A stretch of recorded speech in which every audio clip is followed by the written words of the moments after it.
누구와 멀찍이하고 함께하고 있습니까? 라는 제목으로 말씀을 나누겠습니다. 우리가 지난주 수요일날 말씀을 나누었듯이 예수님께서 이제 잡히시자 제자들이 다 예수님을 도망했다라고 50절에 그렇게 기록을 하죠. 제자들이 예수님을 다 버려버리고 도망을 해버렸다라고 이야기합니다.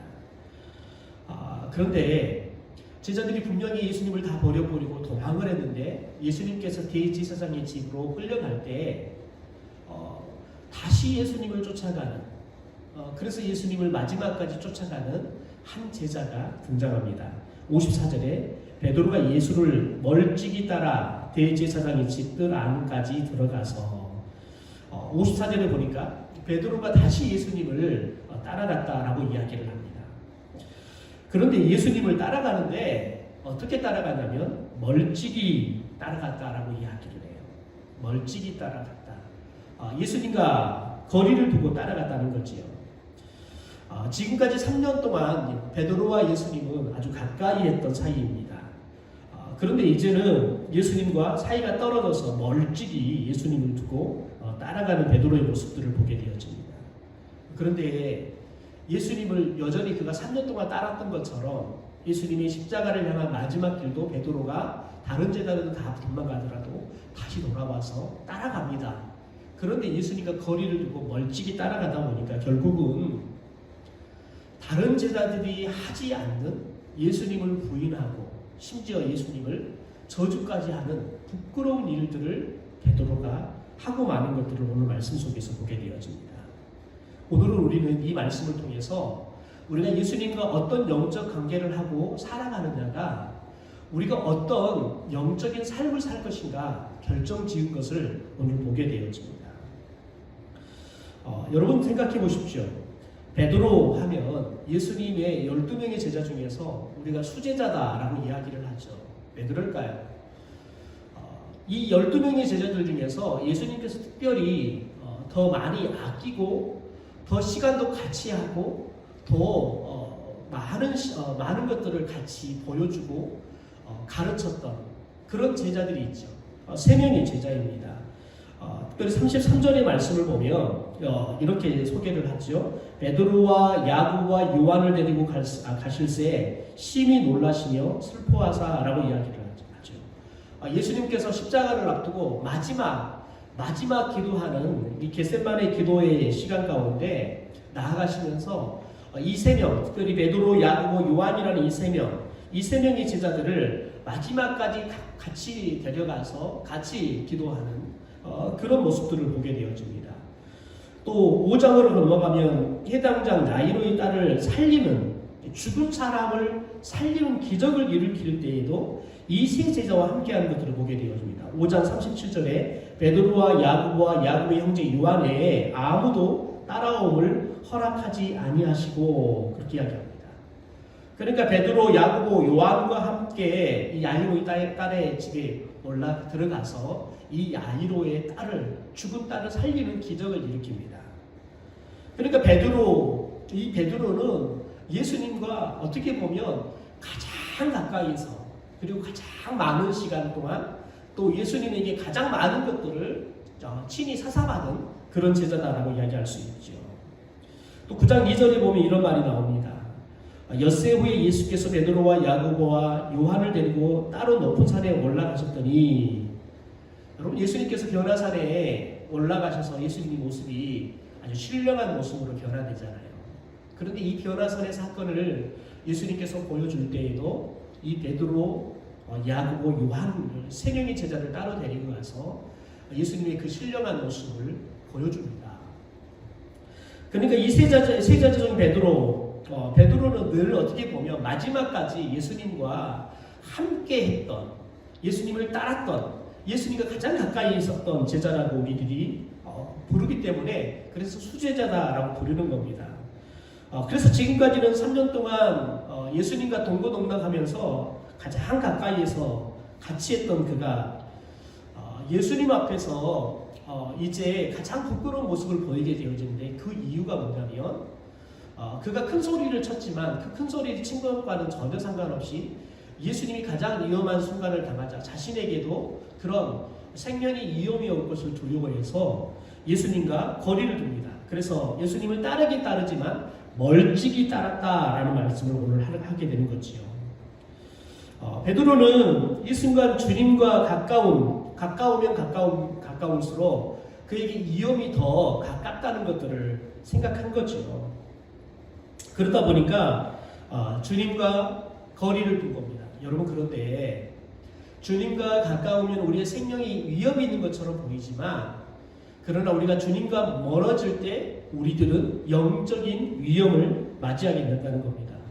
베드로는 주님을 따라가지만 여전히 3년 동안 주님을 따르는 삶을 살았던 제자의 삶을 사는 것처럼 마지막까지 주님을 따라갑니다. 그러나 주님과 거리를 둔 순간 그에게 영적인 위기가 찾아옵니다. 예수님이 예고했던 것처럼 그에게는 시험이 찾아옵니다. 예수님께서 아주 자세하게 너가 나를 닭이 두 번 울기 전에 나를 3번 부인할 거다, 이렇게 경고했음에도 불구하고 예수님과 거리를 둔 순간 그가 예수님의 예언의 말씀대로, 경고의 말씀대로 예수님을 닭이 2번 울기 전에 3번 부인하고 마는 여러분, 그런 부끄러운 일들을 그가 행하고 마는 것을 보게 되어집니다.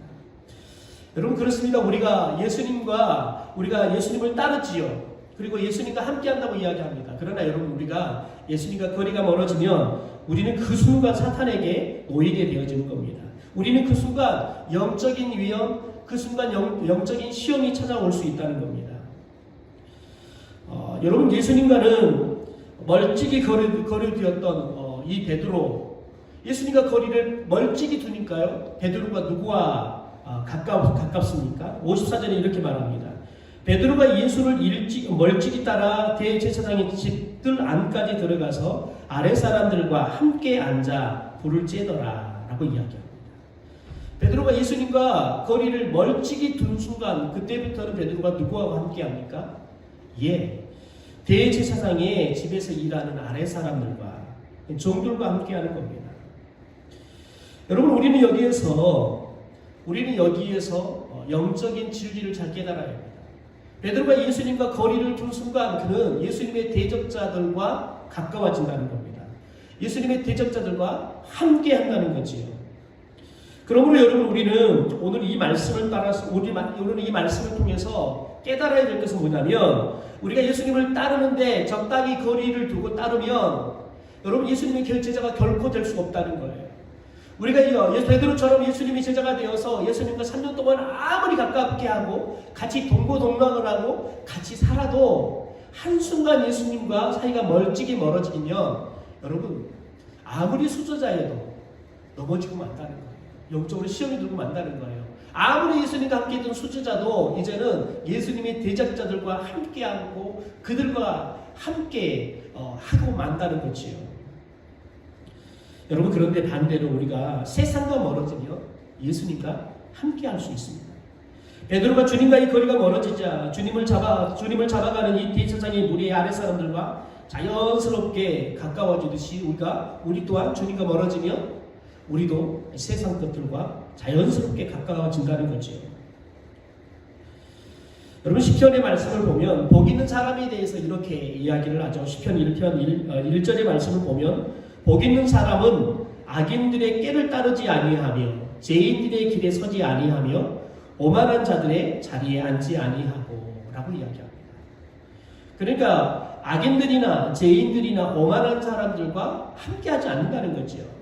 그들과 같이 꾀를 나누지도 않고 또 그들의 길을 같이 가지도 않고 그들의 자리에 같이 앉지도 않는다는 겁니다. 그러나 베드로는 예수님을 멀찍이 하니까요, 그 순간 그가 악인들과 여러분 함께 앉고 마는 겁니다. 여러분, 한번 생각해 보십시오. 예수님과 함께하는 사람은 여러분 복 있는 사람입니다. 그런데 예수님과 함께하면 베드로는 위험한 것처럼 느낍니다. 내게 손해가 될 것처럼 느낍니다. 그 순간 여러분, 우리가 예수님을 떠나게 된다는 거죠. 멀어지게 된다는 거죠. 그러나 여러분, 진정한 복은 예수님과 함께하는 겁니다. 진정한 복은 악인이 아니라 예수님을 믿는 성인들과 함께하는 거죠. 믿음의 사람들과 함께하는 겁니다. 여러분, 의롭고 깨끗하고 하나님이 기뻐하는 사람들과 함께하는 여러분, 그런 사람이 복 있는 사람인 줄 믿습니다. 요셉을 보십시오. 요셉이 자신을 지키고 신앙을 지킬 수 있었던 것은 뭐냐면 그가 유혹의 자리가 될 수 있는 것은 늘 함께하지 않았다는 거예요. 그가 그 일 때문에 어려움을 당할지라도 그는 그 자리를 벗어나기 위해서 사활을 거는 그런 삶을 살았다는 겁니다. 창세기 39장 10절을 보면 이렇게 말합니다. 여인이 날마다 요셉에게 청하였으나 요셉이 듣지 아니하여 동침하지 아니할 뿐더러 함께 있지도 아니하니라. 보디발 장군의 부인이 요셉을 날마다 유혹했습니다. 날마다 성적으로 유혹했습니다. 아마 우리가 성경에 자세히 기록되어 있지 않아도 아마 요셉의 신분을 보장해 주겠다. 내가 너를 배경이 되어 주겠다. 보디발 장군의 부인은 별의별 이야기를 가지고 다 유혹했을 것입니다. 성경에 보니까 날마다 유혹했다라고 이야기를 해요. 그러나 요셉은 날마다 듣지 않았다고 이야기합니다. 그리고 듣지 않아 동침하지 않을 뿐만 아니라 함께 있지도 않았다라고 이야기합니다. 그렇습니다, 여러분. 제 자리는 예수님을 대적하는 사람, 그런 사람은 여러분 함께 있지도 않지도 않아야 되는 겁니다. 예수님께서 공생애를 시작하면서 제자들을 선택하신 이유를 마가는 이렇게 기록을 합니다. 마가복음 3장 14절 15절에 이에 12를 세우셨으니 이는 자기와 함께 있게 하시고, 예수님께 제자를 왜 불렀냐? 자기와 함께 있게 하기 위해서 그렇다. 여러분, 이게 제자의 가장 기본 원리입니다. 예수님과 함께 한다. 예수님과 가까이 같이 동행하는 겁니다. 함께 하는 겁니다. 여러분, 이것이 시작이 돼야지 그 이후에 보니까 보내사 전도도 하게 한다. 또 귀신을 내쫓는 권능도 가지게 한다. 여러분, 이것은 언제 가능하냐면 예수님과 함께 할 때 가능한 겁니다. 예수님은 제자들이 자기와 함께 있기를 원하셨습니다. 주님과 함께 있는 시간이 많으면 많을수록 주님을 더 닮아가기 때문에 그렇습니다. 주님을 우리들이 닮아가려고 하면 여러분, 주님을 많이 보면 됩니다. 주의 음성을 많이 들으면 됩니다. 주님의 살아가는 모습들을 우리가 많이 묵상하면 됩니다. 그러면 나도 모르는 사이에 주님을 닮아가게 되는 거죠. 베드로는 무려 3년 동안 출가했습니다.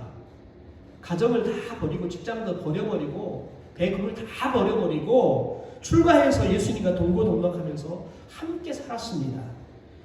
그런데 이런 베드로도 주님과 멀찍이 거리를 둔 순간 그가 예수님 앞에 다른 사람 다 부인해도 저는 절대 부인하지 않겠습니다.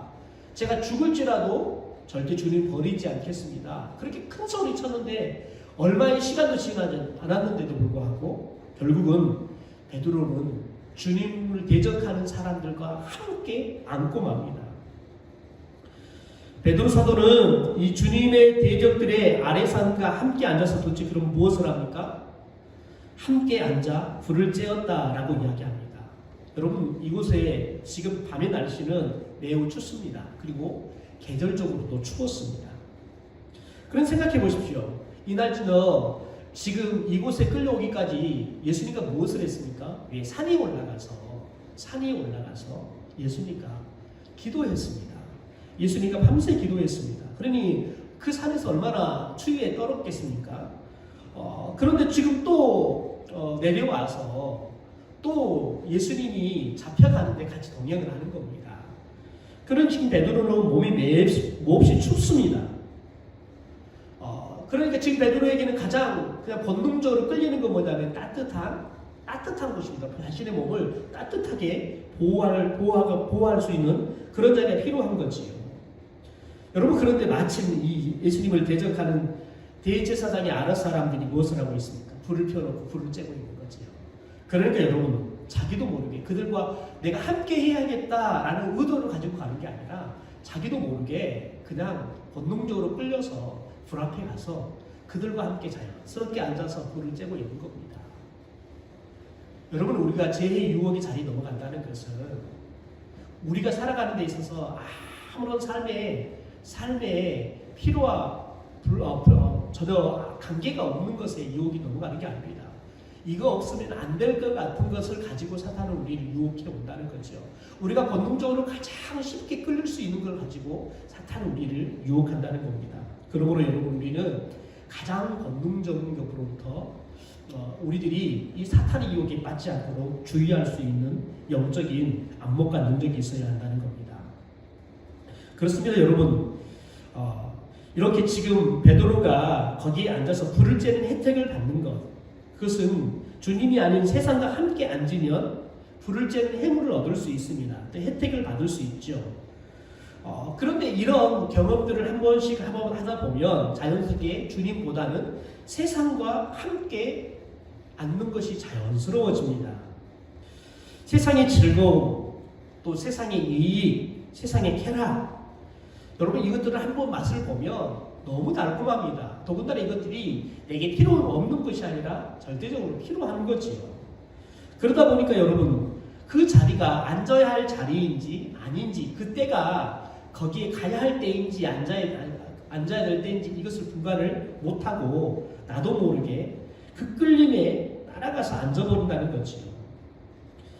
여러분, 이렇게 우리도 모르는 사이에 세상의 유혹의 달콤함에 넘어가 버리는 것이 우리의 삶의 모습이라는 겁니다. 그러나 여러분, 이렇게 불을 쬐면 대적들과 함께 앉고 맙니다. 여러분, 함께 앉으면 불을 쬐는 혜택을 받습니다. 그런데 그 순간 우리에게 영적 위기는 닥칩니다. 쓰라림처럼 닥칩니다. 시험거리 당장 다가오지요. 그래서 오늘 66절부터 베드로가 대제사장의 여자 종, 여러분 이때 당시에 여자 종 하면 정말 종들 중에서도 가장 하찮은 종으로 여겼습니다. 그런데 여러분, 이 여자 종에 의해서 그가 무참하게 무너지고 마는 겁니다. 그가 역사 이래 계속해서 가장 사람들에게 입에 오르내리는 부끄러운 일을 하고 마는 겁니다. 여러분 생각해 보십시오. 그가 이 불을 쬐는 달콤함에 넘어가니까요, 여러분 세상에 가장 약한 것에서 부끄러움을 당하고 마는 겁니다. 이 여자종이 질문하죠. 너도 나사렛 예수와 함께 있었도다 라고 이야기합니다. 여러분, 이미 이 여종은 함께 있었다는 걸 알고 이야기하는 겁니다. 그럼에도 불구하고 베드로가 도대체 나는 너가 무슨 말을 하는지 모르겠다, 그리고 내가 알지도 못하고 내가 깨닫지도 못하겠다, 그러면서 자리를 피합니다. 여러분, 그런데 자리를 피하는데 피해집니까? 피해지지 않습니다. 69절에 보니까 여종이 그를 보고 곁에 있는 사람들에게 다시 이 사람이 그 도당이다 라고 이야기를 합니다. 그랬더니 베드로가 7절에 또 다시 부인을 하는 것을 보게 되어집니다. 그랬더니 여러분, 이제는 보십시오. 베드로가 부인한다고 해결되지 않습니다. 거기 곁에 있는 다른 사람들이 이제는 떼거지로 나서서 베드로를 넘어뜨리고 맙니다. 베드로에게 너도 갈릴리 사람이니 참으로 그 도당이다, 이제는 진짜 너가 그 도당이다 라고 이야기합니다. 그러니까 베드로가 다급하니까 어떻게 해요? 예수님을 저주까지 하고 마는 부끄러운 일을 하고 마는 겁니다. 성도 여러분, 영적 위기는 거대한 일로부터 오는 게 아닙니다. 이런 아주 사소한 우리의 육체의 본능, 이 본능의 끌림으로부터 육체의 영적인 위기들은 찾아온다는 겁니다. 언제 찾아와요? 우리가 주님과는 멀찍이 거리를 두고 주님의 대적과는 우리가 함께 앉을 때 찾아오는 겁니다. 그래서 저와 여러분이 주님과 멀찍이 앉으면 앉을수록 저와 여러분의 삶은 무너져 버린다는 것들을 알고 있어야 합니다. 그래서 끊임없이 점검해야 할 것이 뭐냐면, 나와 주님 사이가 거리가 어떠한지, 지금 내가 누구와 함께 있는지, 내가 지금 누구와 함께 앉아 있는지, 이걸 늘 점검해야 합니다. 우리가 주님과 멀찍이 거리가 멀어지면 자연스럽게 주님의 대적들과 멀어지게 돼 있습니다. 가까워지게 돼 있습니다. 그들과 함께하게 돼 있습니다. 그들과 같이 앉게 돼 있다는 거죠. 여러분, 그러면 그 순간 우리에게는 영적 위기가 찾아온다는 겁니다. 여러분, 하나님께서 예수님을 이 땅에 보내면서 사람에게 주셨던 최고의 복이 뭡니까? 임마누엘입니다. 하나님이 우리와 함께 계시는 것. 이게 하나님이 우리에게 주신 최고의 복입니다. 많은 사람에 대한 하나님의 격려가 여러분 내가 너와 함께한다 이겁니다. 내가 너와 함께한다 이겁니다. 하나님은 나와 함께 하시는데 문제는 뭐냐면 주님과 함께 있어야 할 내가 문제인 겁니다. 주님이 함께 하시면 변함이 없습니다. 주님은 저와 여러분의 영적인 상태가 또 삶의 모습이 어떠할지라도 그가 함께 하겠다는 이 진리는 변치 않습니다. 그래서 항상 함께 합니다. 여러분 내가 베드로처럼 예수님을 따른다고 하면서 내가 손해될 것 같으니까 예수님과 거리를 멀찍이 두고 따르는 삶을 살아가면 여러분 우리는 겉보기에는 예수님을 잘 믿은 것처럼 보일 수 있습니다. 그러나 그 순간 우리는 영적 위기, 시험에 빠진다는 겁니다. 우리는 그 순간 주님과 멀찍이 거리를 둔 순간 우리는 주님의 대적과 세상 것들과 함께 앉게 된다는 거죠. 그러면 여러분 자연스럽게 우리는 하나님으로부터 더 멀어지게 되어 있습니다. 왜냐하면 유혹에 빠져서 우리는 하나님 앞에서 부끄러운 일들을 벌릴 수밖에 없습니다. 그러면 우리는 자연스럽게 하나님과 멀어지는 겁니다. 성도 여러분, 하나님은 변함없이 우리를 사랑하시고 나와 함께합니다. 그런데 여러분 우리는 하나님보다 세상 것 더 사랑하고 더 가까워지려고 하고 있지 않습니까? 여러분이 하루의 삶을 살아갈 때 무엇에 가장 많은 시간을 투자하는지 점검해 보십시오. 누구와 가장 많은 대화를 하고 어떤 내용들로 하고 있는지 보십시오. 그 안에 하나님의 뜻, 하나님의 말씀, 하나님의 의가 드러나고 있지 않다 그러면 저와 여러분은 주님과 멀찍이 지금 거리를 두고 살아가고 있는 겁니다. 여러분 천국이 뭡니까? 우리가 이 세상 떠나서 하나님과 함께하는 상태, 그게 천국 아니겠습니까? 여러분 그래서 우리가 매일 천국을 누린다는 건 뭐냐면 우리가 이 세상에 몸을 딛고 살지만 발을 딛고 살지만 우리가 세상으로부터 분리되어서 주님과 여러분 가까이 함께 동고동락하는 것, 그게 천국을 누리는 겁니다. 주님을 멀리한 채 여러분 주님을 모른다 부인하고 있는 이 베드로의 마음, 여러분 지옥이 되고 맙니다. 그래서 오늘 72절 말씀을 보면 예수님의 예언의 말씀처럼 닭이 2번 우는 것을 듣고는 그가 예수님의 예언의 말씀이 기억되어서 그 일을 생각하고 울었다라고 이야기합니다. 베드로에게 여러분 예수님을 멀찍이 하고 예수님의 대적자들과 함께 앉아서 불을 쬐는 혜택을 받는 순간 그가 세상의 유혹에 빠져서 결국은 여러분 베드로가 결국은 지옥이 되고 맙니다. 죽을 것 같은 여러분 그 마음 지옥이 되고 마는 거예요.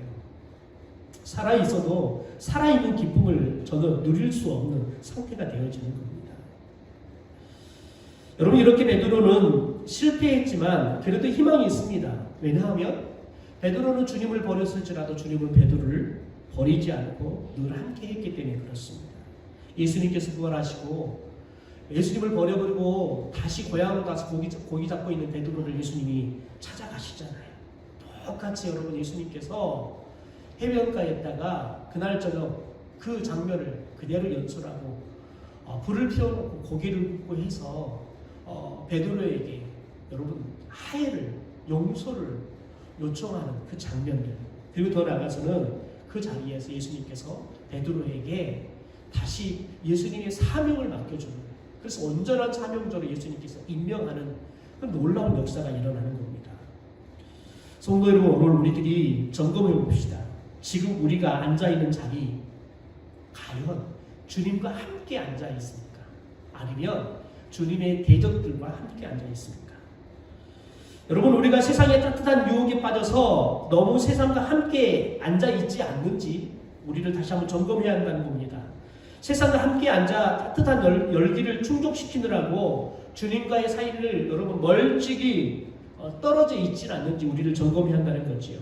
그러므로 여러분 오늘 저는 우리들이 기도하면서 우리가 주님과 거리가 가까워졌으면 좋겠습니다. 그리고 주님과 함께 이제 동행하는 삶을 다시 시작하는 은혜가 있었으면 좋겠습니다. 그래서 오늘 기도할 때 우리가 혹시 베드로처럼 주님과 멀찍이 거리를 두고 주님을 따른다는 흉내만 내고 있었다 그러면 회개했으면 좋겠습니다. 그리고 우리들이 주님이 아니라 세상 것에 우리들이 유혹에 빠져서 그것과 함께하고 그것들과 함께 앉아 있다 그러면 과감하게 우리가 성령께의 도움을 요청해서 성령이 그 모든 것들을 다 버려버리고 이제는 주님께 온전히 돌아올 수 있게 해달라고, 이제는 다시는 우리가 세상의 유혹에 빠지지 않게 해달라고 함께 기도를 했으면 좋겠습니다.